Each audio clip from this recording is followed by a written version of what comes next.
mana yang bentuknya kas, mana yang sudah dibelikan laptop, mana yang sudah... Dinas Pemberdayaan Masyarakat dan Gampung Kabupaten Aceh Besar bekerja sama dengan Badan Pengawas Keuangan Pembangunan atau BPKP Provinsi Aceh memfasilitasi pelatihan dan BIMTEK Tata Kelola Keuangan kepada pengelola badan usaha milik Gampung di Kecamatan Kuta Baru, Kamis 8 September 2022.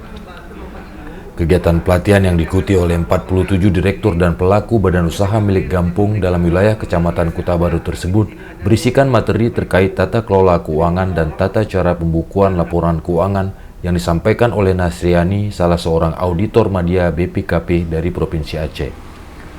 Kepala Dinas Pemberdayaan Masyarakat dan Gampung Aceh Besar Karbaini SAG melalui Kepala Bidang Pemberdayaan Usaha dan Ekonomi Masyarakat DPMG Iksan SE membuka secara resmi pelatihan dan BIMTEK terkait tata kelola keuangan BUMG tersebut. Iksan berharap BIMTEK ini dapat memberikan pemahaman terkait standar tata kelola dan laporan keuangan BUMG.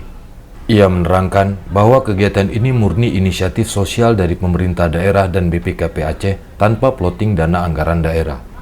Pimpinan BUMG Lambunot Paya M. Nur mengaku bahwa BIMTEK ini sangat penting untuk memberikan pemahaman pembukuan terkait keuangan BUMG yang baik dan sesuai standar.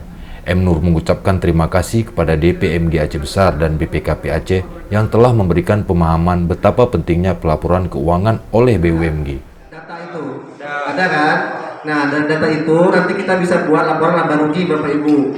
Jadi kita berawal dari situ dulu, transaksi per 2021, berapa kas masuk, berapa kas keluar, per hari kita rekap menjadi setahun.